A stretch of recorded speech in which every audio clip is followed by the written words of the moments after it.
kulanti wanaagsan daawadayaal waa mar kale iyo barnaamijkeeni faaqidaada wararka warbixinada dunida daawadayaal kusoo dhawaada barnaamij gaar aan ku eegi doono xaaladda Somaliland iyo deegaanada SSC halkay kala marayaan muddo 5 bilood oo dagaal aan wax la isula reeban oo ka dhacay halkaas waxay u muuqataa inay dawladda u hogaaminayaan maamulka madaxweyne Muuse Biixi Cabdi ay kala kulantay wajigabixii ugu daray ebed tan iyo markii la amaamuday maamulka Somaliland 1990 iyo labadii ilaa 32 sano ay u muuqatay maamul u muuqda inuu kubcayo hay'adihiisa dhinaca dawliga taasi ku doodayeen caalamkan ay uga gadayeen in la aqoonsado ay dalka Soomaaliya gaar ahaan magaalada Muqdisho koonfurta Soomaaliya ay tahay meel ololeyso aysan wax ku darsan karin iyo hore ugu eedeynaya madaxweyne Maxamed Saad Barre duqayn baahan uu ka geystay deegaanadaas ayay iyagu 2000 iyo 22 ilaa 23 ay u muuqato in ay cadaadis xooggan ay ku hayaan waxa ay ka caba jireen deegaanadaas waxa la sheegay inuu ka dhacay dambiyadii ugu baddaray muddooyinkii ugu dambeeyay Soomaaliya taasoo ay dadkii ugu badnaa laga barakiciyay magaalada Laascaanood ee xarunta gobolka Sool taasoo dadkii ugu badnaa halkaas ka cararay kumanaan kale na ay u muuqdaan kuwo ay dagaalku dhibaatooyin daran oo u geystay dhimashooyinka ayaa tirabeel gaarana sida la sheegay 800 si cagaynaya halka ay dhaawacyaduna ay intaas ka badan yihiin dadka qaxa ayaa 300 oo kun kor u dhaafay sida wararku ay sheegayeen Muuse Biixi ayaa ku hanjabay inuu sii wadi doono colaadda baahan ee dhigmeerka uu ka wado magaalada Laascaanood ee xarunta gobolka Sool dadka deegaanka ayaa suntiga u qabtay kana hortagay colaadaas taasoo ay jilbaha dhulka ugu dhifteen maamulka madaxweyne Biixi oo sheegay inuu mar danaynayo inuu gacanta dib ugu dhigi doono Muuse Biixi ayaa wajigabixii ugu daray oo la kulmo iyo maamulka Somaliland ay tahay in gacantooda ay ka baxday xarunta gobolka Sool ee magaalada Laascaanood taasoo u muuqata gabagabowgii Somaliland ee muddada 33 sano ay ku tooqayeen inay yihiin maamul nabadgelyo dimuqraadi doorashooyin xor iyo xalaal ay ka dhacaan dadka deegaanada SSC Sool iyo Sanaag qayb ka mid ah deegaanka ayaa ku sheegay in badan inay ka mid yihiin Jamhuuriyadda Federaalka ee Soomaaliya madaxweyne Sheekh Maxamuud ayaa la kulmay garaadada sarsare ee deegaanada ka soo jeeda ee magaalada Muqdisho dawladda Soomaaliya ku casuuntay Muuse Biixi ayaa u muuqda mid wajigabax baahan kala kulmay deegaanadaas tan iyo dagaalka muddada 5 bilood oo ka aloosan yahay dadka deegaanka ayaa sii wada dadaaladooda inay ka hortagaan waxay ku sifeeyeen maamul doolaal tag oo doonaya inuu dadkooda xasuuqo magaalada Laascaanood barigeeda ayaa la isku horfadhaa halkaas la sheegay inay maamulka Somaliland militarigoodu ay godad ku yaala gooja cadda ay ku jiraan halka dadka deegaankuna ay ku horfadhaan halkaas Muuse Biixi ayaa ku tooqay mar uu dabaaldegayay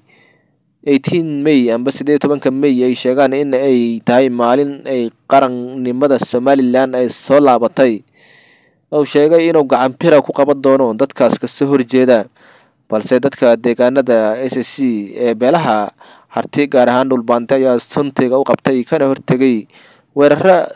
qaawan oo aad u daran oo ku ekeeyay magaaladaas ka hor 18 May wararku ay sheegayeen inuu doonayo inuu ku dabaaldego 18 May halkaas xornimadii amba waxay sida ay iyagu hadalka u dhigaan dib u la naqashadii xornimada Somaliland dadka ayaa ka hortagay weeraradaas gardarrada ay ku soo qaaday ciidanka Somaliland waxa u muuqata madaxweyne Biixi in ay sharaf darro iyo sumcad dilid daran loogu geystay maamulkiisa dunida dadka deegaanadaas ayaa u muuqda kuwa ka faramaroojiyay inta badan meelaha uu ka tali jiray muddada 15 sano ay gacan bir ay ku hayeen magaalada Laascaanood iyo nawaaxigeeda dadka beelaha harti u dhashay ayaa isaga cararay maamulka Somaliland ka tirsan sida badan 90% waxa la leeyahay dadka saraakiisha sarsare ee ka soo jeeda beeshaas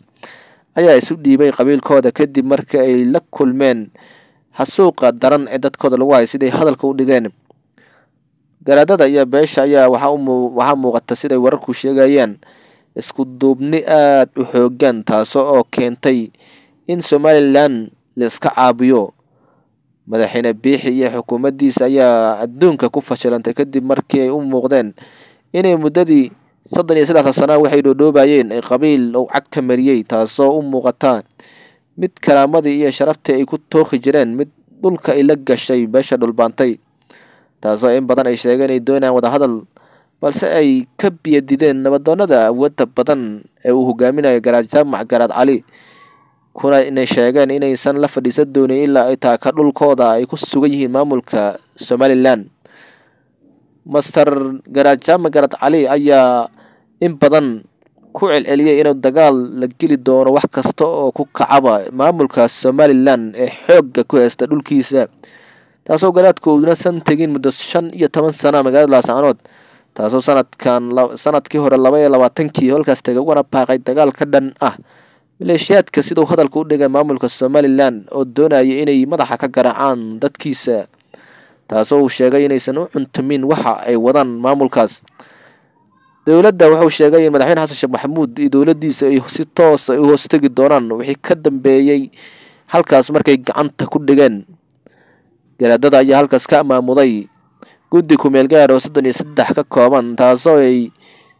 jangoynayaan siyaasadda SSC iyo beelaha halkaas dega. Waxay u muuqataa inay guulaha ugu horreeyay ka gaareen markii ay ka baaciyeen maamulka Muuse Biixi oo 15 sano gacanta ku hayay Laascaanood. Sharaf darro iyo karaamad dil tii ugu darreedna ay ku dhacday 2023 Muuse Biixi Cabdi oo maamulkiisu sheegi jiray inuu maamul dimuqraadi ah mid ay dadku u siman yihiin, waxaase u muuqata inay taas dunida ay kasoo xirantay. daawadayaasheena qiimaha badan warkeen intaas ay kusoo koobaynaa. Ammaano Allah daawadayaal.